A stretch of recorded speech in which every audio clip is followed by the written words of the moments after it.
blanket. Oh, look at my cat. My cat's got a little face in the blanket. So I moved the camera so I could show him off. It's a poetry cat. I'm just leaving him right there. Poetry hat, poetry cat. Oh, this coffee mug that my sister got me. Uh-oh. We're back in the place where I can't show things because it's got to be right here, but not like this. It's a whole bunch of women artists, and like I almost got blue lipstick on Louise Bourgeois.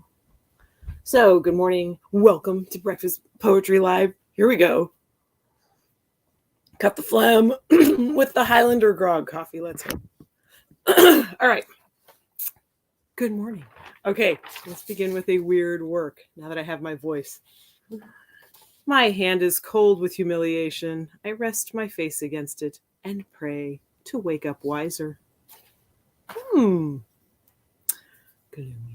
But that was written a while back. I'm not feeling that way right now. It's the middle of the night. Does anybody else, this has to be true. This has to be true for others. Anybody else ever just get really hit with doom and gloom in the middle of the night? I don't right now, but there are times in my life when I'll wake up and like whatever evil forces or my mind or whatever are just telling me, you know, you did nothing today and you do, and it's, you're not ready for death. Oh no. And things like that. So I think that happens. I think night is when that happens to me. It's probably why a lot of people like stay up all night, but I can't because I'm weak in that area. That is our weird work for today. Middle of the night gibberish. And let's move forward with the poem from yesterday's beautiful word, which was myriad, which completely reminded me of the movie Heathers, but it did not inspire the poem. Myriad. A countless or extremely large number. Something countless. The minutes till then. And times I curl double in the thrillings contemplated. Oh, myriad bores, where have you gone? My ruminations, myriad of the everyday, myriad steam ghosts of my decade of coffee, myriad the stones in the graveyard, at rest, nothing more, myriad their accompanying bones of ages, myriad the lines of poetry now ignored, myriad the sad songs, shrugged to mesmerizing in bath of distortion. The end. Myriad. Somebody opened the garage door, but we handled it. I don't know if it shows up on this thing. Yes, the people in my house start their workday later, so they go on hikes in the morning, and here I sit just being the luxuriating poet. I do have 3 days off in a row, so I'm excited. So I'm going to have to try and like get ahead of my podcast and stuff because last night was a scramble. There is definitely a new episode of Podcast and Name Mine are out, and it's definitely called Villain of the Villanelle. And it's about poetry form. So aren't you and the rest of the world ready for that? Yeah, and I was scrambling, and then I had to go to Cub Scouts. Golly, it worked. Guys, I'm suburban now. All right, I just feel so leisurely. Let's find another beautiful word from the beautiful words, word balls, blazing hot can. There goes the garage door again. Let's just listen to its music. Yep. All right. And we have panacea. Panacea. I think that's how you say it. I'm going to find out. I will find out. If you already know and you're calling it to me, congratulations, and I appreciate it. In my weakness and my lack of telepathy, I'm unable to hear you, but I will look it up on the internet.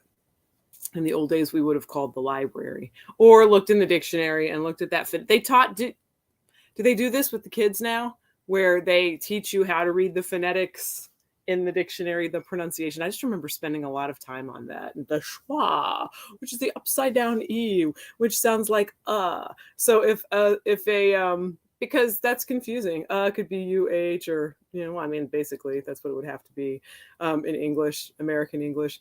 But for the phonetics, isn't this fun? Aren't we having fun schwa conversation? Can't wait to find out what panacea means because I don't even know. I hope I can work schwa into it. All right. That was the beautiful word. Before we do poetry hats, no, I'm going to do poetry hats now because I can just see myself forgetting. Firstly, for some reason, I put glitter on this one. It doesn't really show. Oh, there it goes. There it goes. Look, look. That means I'm not going to use it. I already knew I had enough poetry hats to get me through the week. And then so sometimes when I block print, I'll throw glitter on it. Ooh, yeah, okay. Note to self: I should show my poetry portraits tomorrow. My poet portraits tomorrow, the ones that I have prints of. Anyway, glitter, Janine Palmy Vega. Otherwise, we'll use a non-glittery one. That got glitter all over these, but they're dry, so it'll tip right off. Yeah, when the ink's still wet, if you just throw glitter on there, it's glittered. I have some Emily Dickinson's like that. Okay, so today's poetry hat, right on top there. I will find a phrase to inscribe. Having a hard time getting one. Okay. Faith waned at misunderstood blessings. Yeah, faith waned at misunderstood blessings. Sometimes it's hard to understand what is going on in the cosmos. So, okay. In the firmament. I want to show this author I love. I put that in the description. Her name's Leanne Shapton, and I have checked out from the library this book called Guest Book. Now, okay, it's called Guest Book, but what you can't see probably is there is, what's the word? Where it's not like embossed, but it's the other way. It's like imprinted. Let's see an easier word. I think Guest Book, imprinted kind of like ghostly. Underneath it is ghost stories. So Guest Book, Ghost Stories by Leanne Shapton.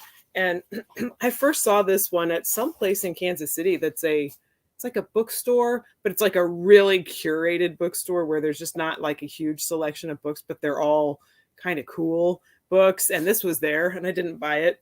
But they also had like a cocktail bar or something, I think. I didn't get any cocktails. This book has a lot of photographs that she has put together and made into a story. And it's like, they look like abandoned places or just bedroom furniture from magazines or maybe auction catalogs, which brings me to another, and people in, sort of, outdated dress and such. Okay, I'm trying to get, oh boy, am I bad at this backwards stuff. Just do the opposite of what you think, girl. Well, I can't because it's not working. This is too much of a mind job for Amy this morning. Okay, yeah, I want to show this one. Where's my hand? That one. Okay, here we go. Let's try again. Does everybody remember that from some? There it is. Why was that hard? I don't know. But anyway, and then there is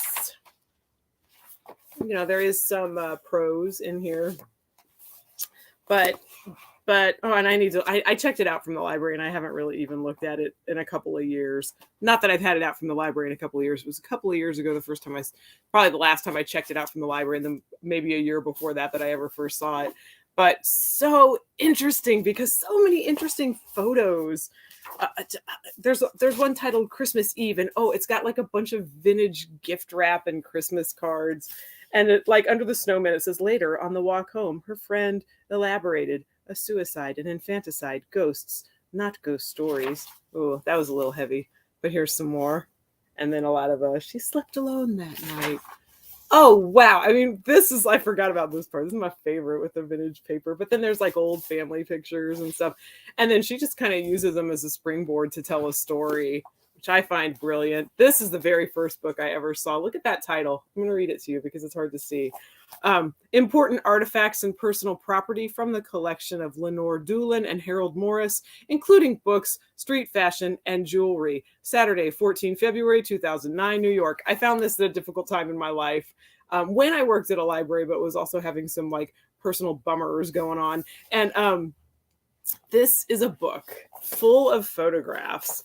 But what it is meant to be is an auction catalog that tells the story of a relationship ending. So there was Lenore Doolin and Harold Morris, and they were this couple, and it shows photographs they took of each other, and it shows books they read, and it shows like what was in their travel toiletry bags and stuff like that, the CDs that like one of them made for the other, what they gave each other as gifts, and it describes it and tells, these are vintage poodle shakers that Doolin gave to Morris, blah, blah, blah. And there's their picture on the bag, and it's like fiction, but it is so engrossing. It is just so engrossing. I had to buy that one because there would be like winter days where I'm like, I'm just gonna fall into this book.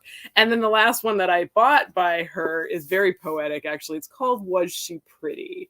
And so what it is it's about, I wish it described it on the back because that would be easier than me trying to say.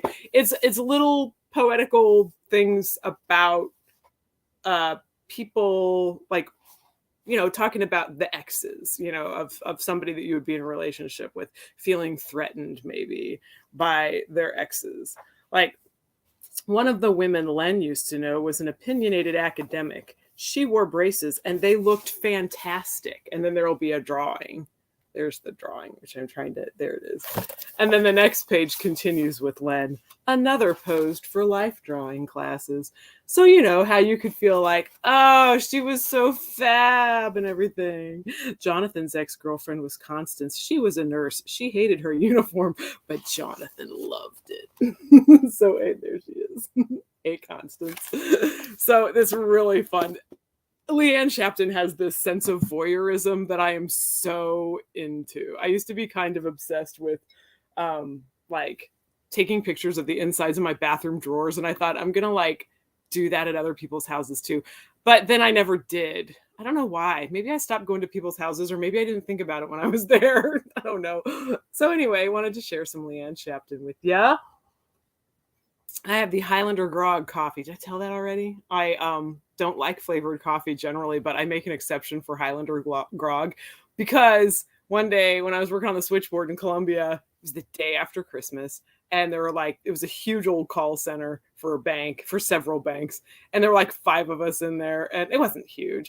Look at Geehaw or whatever. It's not that huge, but there were not very many of us there, bare bones, and I was new-ish, so I'd been there less than a year, so I didn't really have any vacation time, or I didn't take it, I don't know.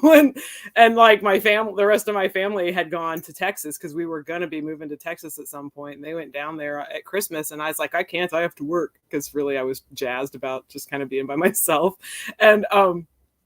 And so somebody had made Highlander Grog, and I'm like, oh, I got to just work, and then I get to go home and have the place all to myself. And this Highlander Grog is fantastic. So there's a special place in my heart, and it's good. It's supposed to taste like rum and butterscotch or something. So why not? I mean, yeah. Okay. So happy Wednesday of National Poetry Month, April 19th.